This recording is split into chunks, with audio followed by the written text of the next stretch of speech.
Hello. This is a prepaid debit call from an inmate at the Virginia Department of Corrections, Beaumont Correctional Center. To accept this call, press 0.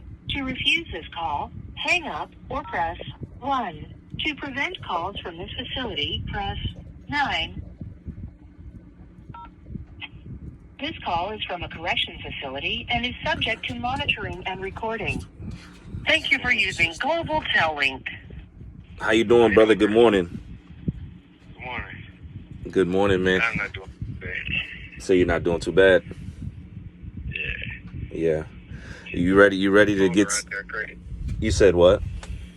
The phones around here are crazy. They're just, the weather goes nuts and the phones just, it's crazy. Yeah, I didn't know if it was going to let me click in just now. I was hitting 0 and it was acting like it wasn't going to respond. It just happened to my brother when he called this morning, but I'm glad you got through. Yeah, I appreciate it. You know, you ready to get into the conversation? Let's go.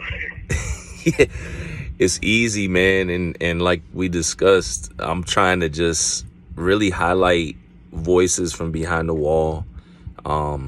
You know, people that are doing good things despite their circumstance, people that can give insight, you know, and that's really why I wanted to have you, you know, really just, you know, answer some questions really quick. And so we can get some good information out there or out here to the world. I'll just tell you, the most uncomfortable that I ever get is when I have to talk about myself, you know. Why do you think that is, if you don't mind me asking really quick?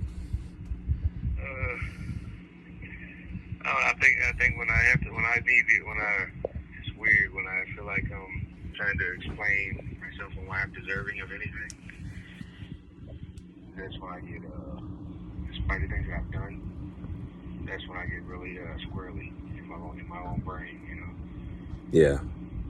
No, I get it. I think like a lot of us, honestly, we face that. And even I'm gonna be like in full transparency, years later, me being home over 5 years, being able to be successful in some things, I still have moments where and maybe that's not exactly for you, but I'm just speaking for me, where I kind of like question, like, am I supposed to be in this position, or am I even valid in sharing my voice or my story, you know, because of things that happened in the past. But I get it.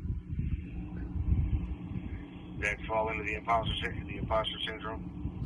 That's what I've been told when I speak to my therapist. Often that's what he leans it to. He doesn't try to like, he's cool because he doesn't try to like put me in a box and say this is what it is, but he'll say things like, well, these thoughts reflect. And yeah, it reflects imposter syndrome. Okay, I appreciate that. Yeah, man. It's an actual thing, and I think it should be noted, you know, not just for us, but for anybody. Like, what you did, you've done, and what you're doing, and what you will do. And those are 3 different things and 3 different, you know, paths. But we're not who we were, and that's part of what we're discussing now.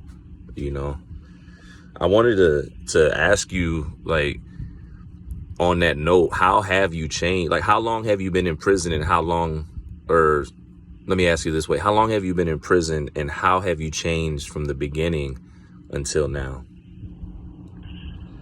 Well, I've been in prison for 25 years straight. Well, in a week or two, it'll be 25 years straight. Prior to that, I had spent about 3.5 years as a juvenile in a series of psych facilities, you know, as a juvenile from ages of 13 to almost 17. You know, when my mother passed away, I came out to live with my father, and he pretty much abandoned the system. It was just like, man, he didn't want nothing to do with me, and they didn't know what to do with me either, so they just put me in psych facilities. And that was like, it just bounced me from fight club to fight club. Right. You know, here as an adult, I got out of there when I was about 17. became homeless when I was 17. And then, of course, that turned into crime and led me here.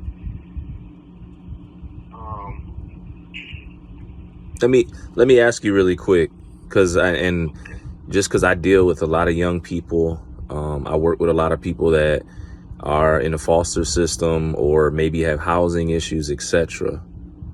And I just heard a couple of things, but for any adults that may be hearing this and wondering why a certain type of young people are struggling, that are having certain obstacles, like how big of an impact did the way that you grew up and having to be in those situations, etc., have on you as an adult transitioning or growing up?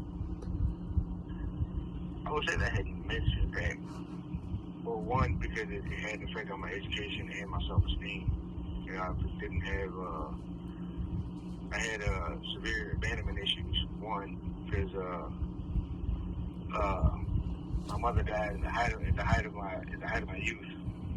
When I was 11 years old, that was like the only support that I'd ever known. And then to be abandoned by my father like that when I was thrown into those systems, that actually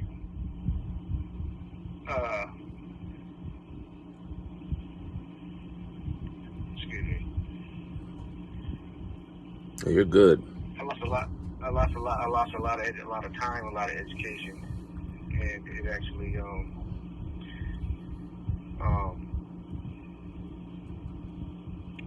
I lost a lot of trust in a lot of people.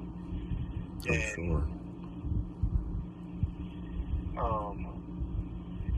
It gave me a lot of anger issues,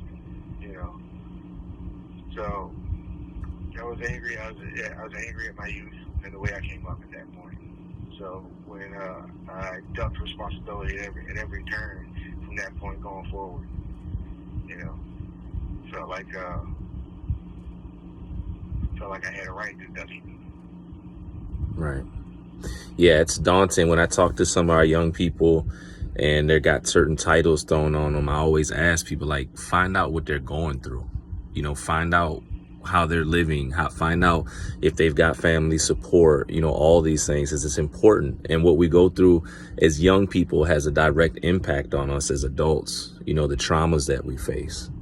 So right. I wanted to transition and just ask you not really quick, but you've been in there for over 2 decades, getting ready to approach 2 decades and a half to be specific. How have you grown? How have you changed in all of these years? Because that's a long time. And if anybody that's listening to this or seeing this when we post this, like 2 decades and a half, regardless of the situation, just pause and ask yourself, could you survive it mentally? Could you grow in an environment like that? How would you respond to a situation of being sentenced to long-term confinement?